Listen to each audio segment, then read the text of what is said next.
I'm Caryl Stern, and welcome to Purpose 360, the podcast that unlocks the power of purpose to ignite business and social impact. Welcome to the first Purpose 360 episode of the new year. Today's episode is a special occasion as we explore what lies ahead in purpose in 2024. This is the second year of our purpose predictions, and we have brought together an incredible group of thought leaders, innovators, and visionaries to share their insights on the evolving landscape of purpose. Today, I'm pleased to host David Casey, Chief Inclusion and Social Impact Officer of Tapestry, Caryl Stern, Chief Impact Officer of LionTree and former CEO of UNICEF and former Executive Director of the Walton Family Foundation, and Andy Pharoah, Vice President of Corporate Affairs and Sustainability at Mars. These are three of my favorite people who I love to discuss purpose and their insights about the work today, tomorrow, and what truly are the insights to make it sustained and great. And what are my predictions for 2024? Well, authenticity will run supreme. Authentic was the word of the year from Merriam-Webster, and our work will be under a microscope more than ever before. We all know that we must be highly strategic. We must focus on core stakeholders. We must collaborate with partners that can truly deliver and measure the heck out of what we're doing, and then capture those stories and tell them in a compelling and persistent way. Other predictions will be that our funding will likely be challenged. I hear that from so many of my colleagues in the industry, and that we will have to prove again through the impacts on our employee engagement, recruitment, retention, the innovation that we can inspire through the purpose connections through our companies, as well as new partners that are going to come and work with us and say, I choose you because of your purpose work. So before we dive in, I trust that you will sign up for Purpose 360 if you're not a subscriber already.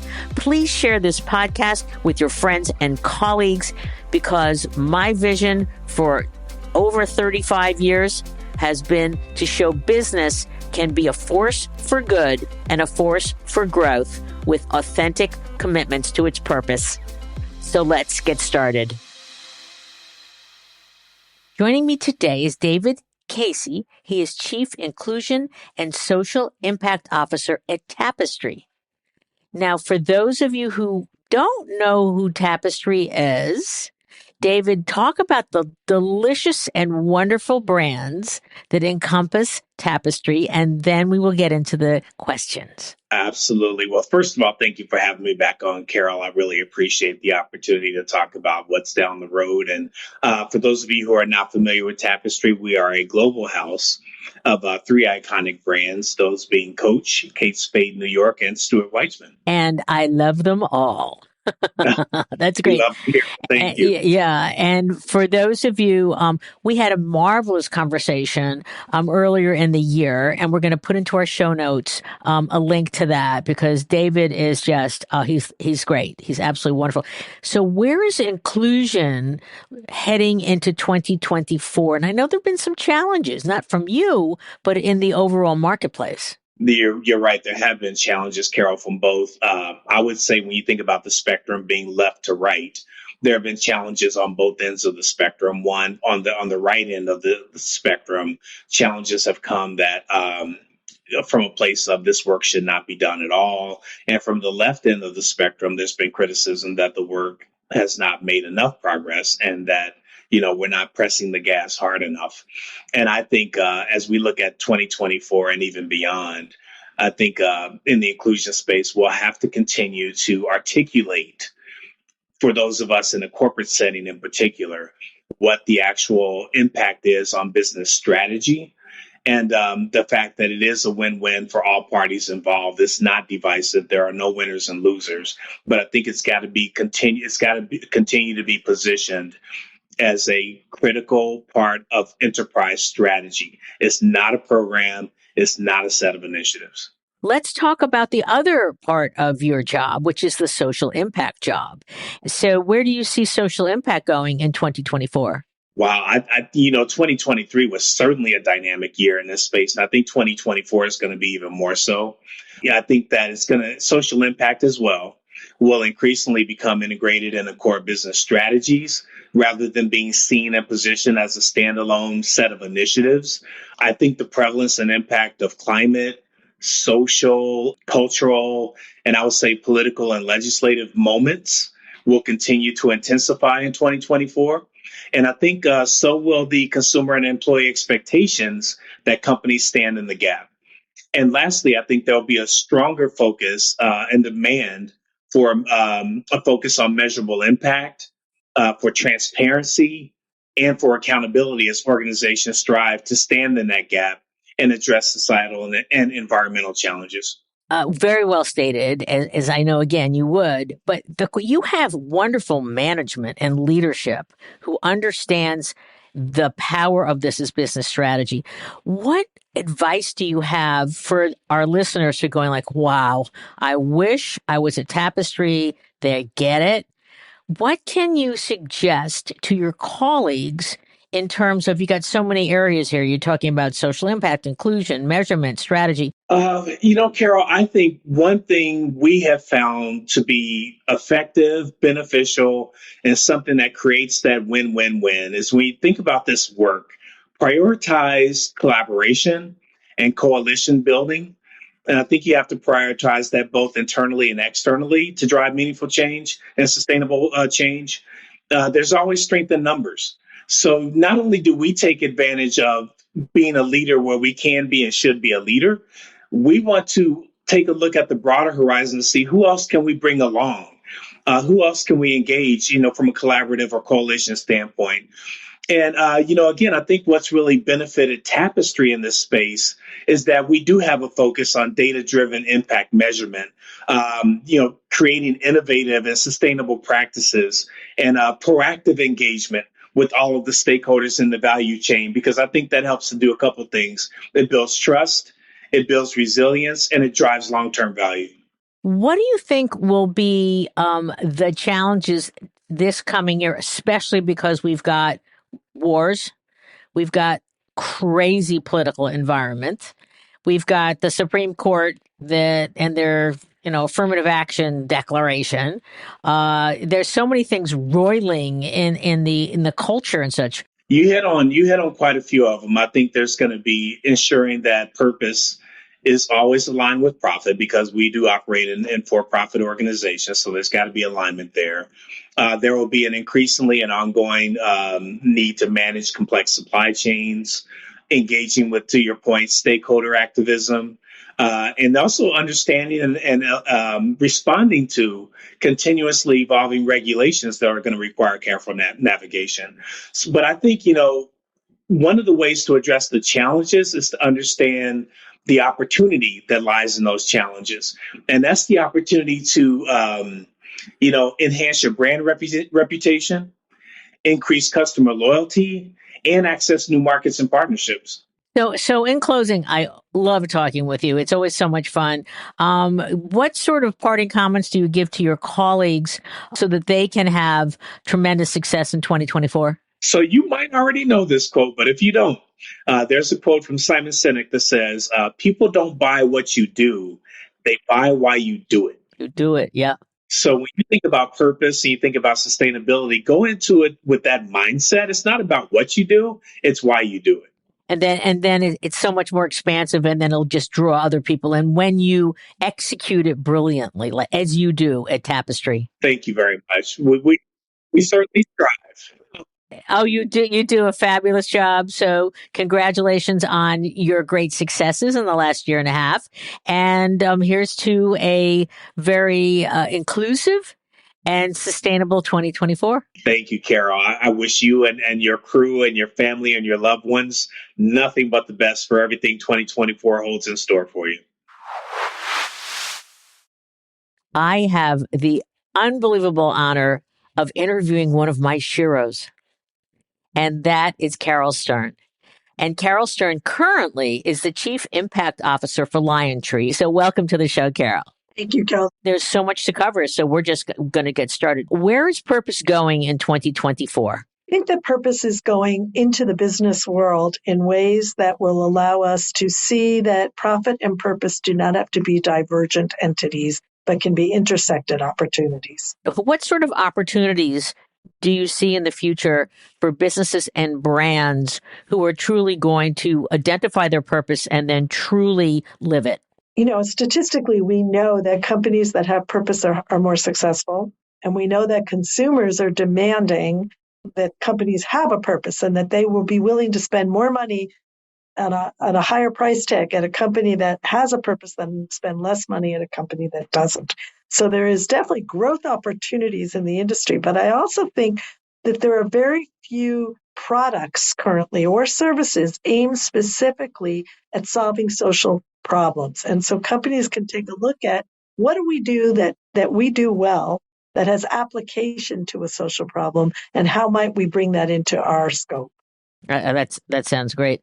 Obviously, what is happening in the world today with the extremism in anti-Semitism is just probably horrific to you, as to so many others. Talk a little bit about ADL and how you can encapsulate those 18 years into a few key learnings that you've now applied to UNICEF, applied to the Walton Family Foundation, and now to LionTree. The one thing I didn't learn, and I guess it answers your question, is I truly believed we could stop anti-Semitism. And I believed if we raised a generation with a curriculum that today, you use the letters DEI, but at the time they didn't even exist. But if we put anti-bias training or education into our schools, that we would raise this generation that would do a better job. And we failed because we're more fractious than I've ever seen us. Anti-Semitism is higher than I've seen it in my lifetime. And I am kind of three emotions. I'm horrified, I'm sad, and I'm scared. And so as we're looking at the issues that are confronting the community today, there are those in the community that see Jews as the oppressor. There are those that see Jews as the victim. There are those we don't fit neatly into a box that can be checked. And therefore, it's easy to make us a target. We have also always been the canary in the coal mine. Bigotry usually starts with Jews, and then you watch it escalate. And so I feel like we need to roll back the clock. We need to go back to teaching, anti-bias training, but we also need to teach fellowship. We need to teach, that compromise, and we need to put awe back into the lives of our children. Very well stated. Who would do that? Are we thinking government? Are we thinking individual corporations? Are we thinking religious institutions? Parents? D, E, all of the above. I think that first and foremost, as grown-ups in the world, we need to take a step back and say to ourselves, what can I do to contribute to that before we even do it in an organized way? Have I sat down with my kids and talked about this? I used to talk about this when I did anti-bias training, that we teach our children about drugs because we know that they can kill if they don't understand them. We teach them about sex so they have careful and protected sex, especially in the AIDS years, okay? We don't really necessarily sit down with our kids and talk about diversity. We don't talk about understanding differences. We don't talk about conflict resolution. We don't talk, those are just not they're not on that list of mandates, but they should be. Absolutely. They should be. What other vision do you have for purpose in 2024? And as we turn the corner to 2025, which is kind of an interesting sort of milestone year. My vision for purpose is that the three primary sectors, the corporate sector, the government sector, and the philanthropic sector, will merge. and that we will learn to tackle problems, take advantage of the expertise of each one. I've told the story before, but when the storm ravaged Puerto Rico, UNICEF had no staff on the ground in Puerto Rico. And so I didn't quite know how to respond to it. And I reached out to the then governor of New York because he had flown down to see what Puerto Rico needed. And I was impressed that he approached it by asking, what do you want? Not assuming we knew better. And so I reached out to him, and he told me that he had cleared space at JFK, and he had the state attorney general down on the ground in Puerto Rico vetting organizations that could do distribution. And he was trying to figure out now what to collect and then how to get it there. And he goes, so that's what I got. What do you got? And I said, well, I'll tell you what, Governor, I know what they need because I've responded in these situations. So when they tell you they need sanitation things or they need health things, I know what those things are. And I know where you can get them in one source because UNICEF puts those kits together. And I know how to raise the money to make it happen. So that's what I got. But I got one more thing. I have the chairman of UPS, the CEO of UPS, on my board, brand new CEO. And he's going to be in my office tomorrow for orientation. Serendipity. So Jim arrived, never got oriented. And I said to him, here's what the governor's got and here's what I've got. What does UPS got? And he said, well, I have the ability to help you transport all of that to Puerto Rico. I have the best, logistics in the world. And he said, I have 500 drivers on the ground who have trucks, 500 trucks, and they have fuel in them, which was something nobody had. Right.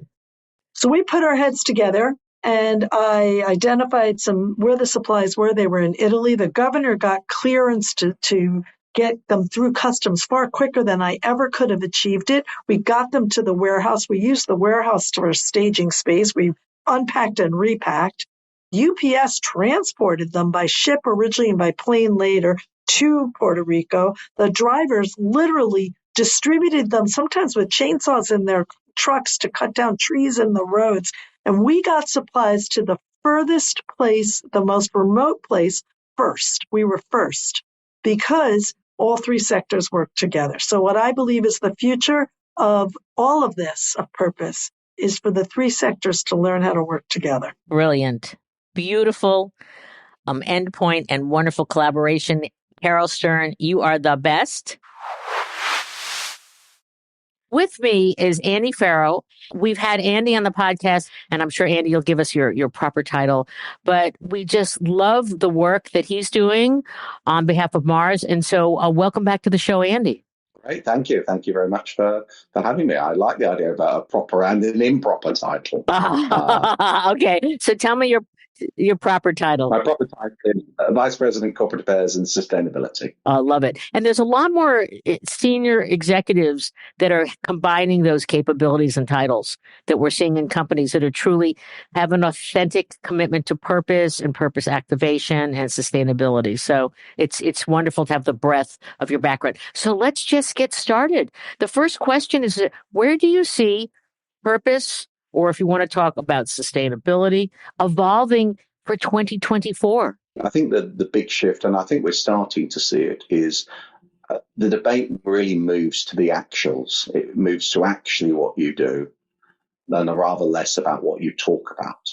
And I think that is the lens that lots of people are increasingly applying to companies. So I've recently returned from COP in Dubai. Oh, I want to ask you about that. That was very much our focus. Our focus was on what is it actually possible to achieve and what are we achieving. Commitments are all well and good, but in the end, the only thing that matters is where you'll be against those commitments in 3 to 5 years. And if you look at if I look at me and my colleagues on the leadership team, we're the group of people that can help Mars deliver where it gets to in 2030, maybe a little bit beyond that. And we can set the right direction to 2050, but really it's about that focus on the short to medium term and really delivering results. And what we found is that that there isn't a trade-off between growing and doing well. You can grow your business, and we've grown it by 60% at the same time as cut your carbon. We've got lower carbon levels. They're 15 percentage points down from our peak in 2018 and 8 percentage points down from our baseline in 2015. So congratulations. Those are big and really significant numbers. Share with our listeners your point of view of COP. What do you think of the outcomes? I was there with my CEO. We had our chief sustainability officer there, and we had essentially 3 other people. So it was a small delegation, and I think in the end, I mean, the interesting on the outcome is that there's been 28 COPs. Only a couple of them get remembered by the name of the city. We have Kyoto and we have Paris. I think Dubai has the potential of being remembered because of certainly what happened on loss and damage, but also because of the fact that fossil fuels were mentioned and there was the clear direction.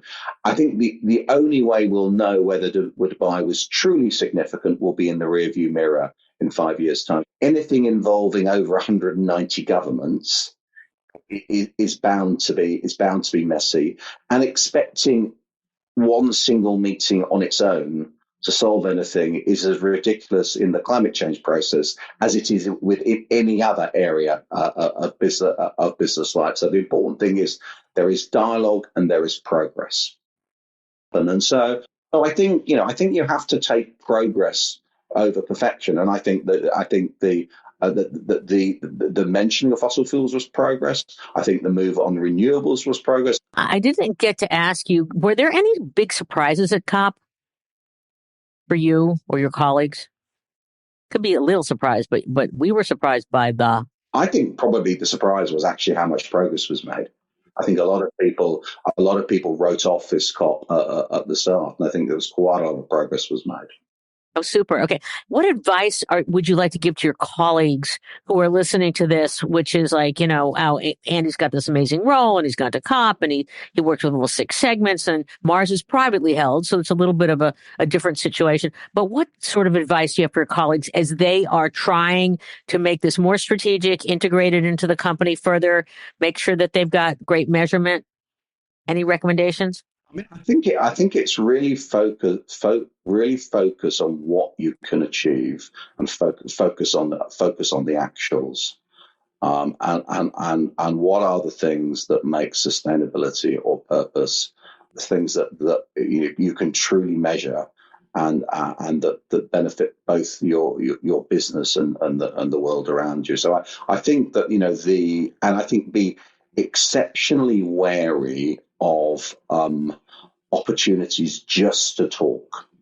And one thing I'm very concerned about is I'm very concerned that too many people play into the polarization that exists. It's because, sadly, on quite a lot of issues, there is a degree of polarization.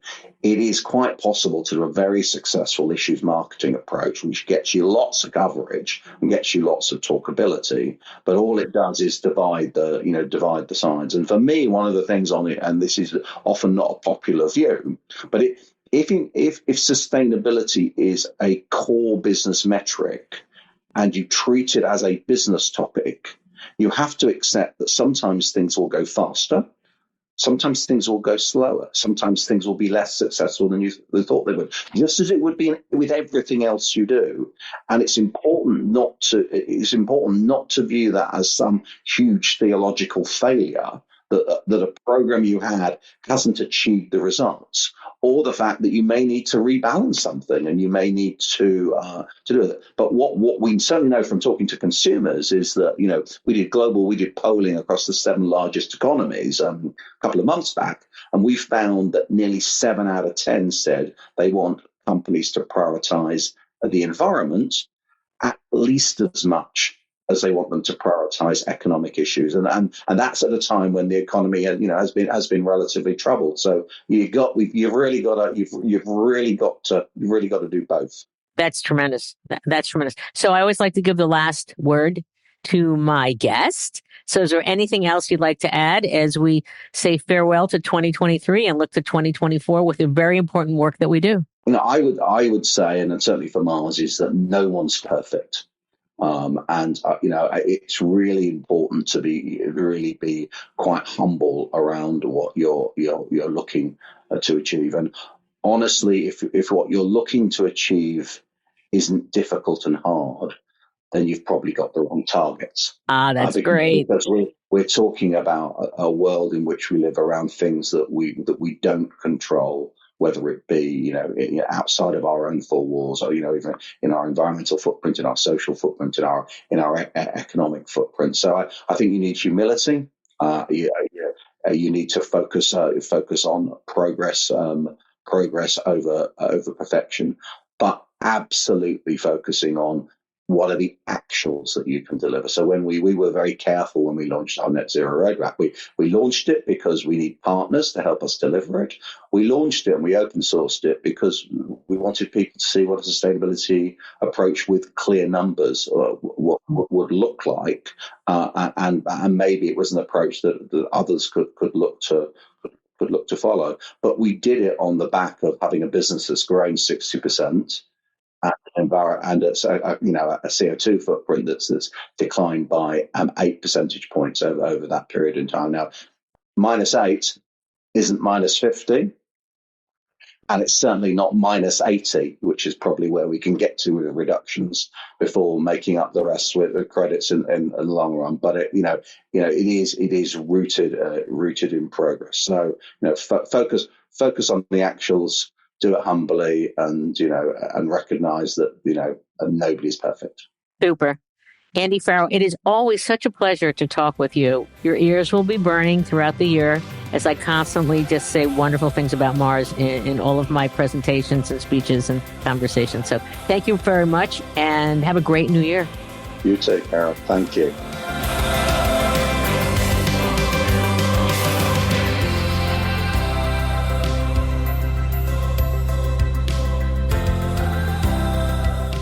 This podcast was brought to you by some amazing people, and I'd love to thank them.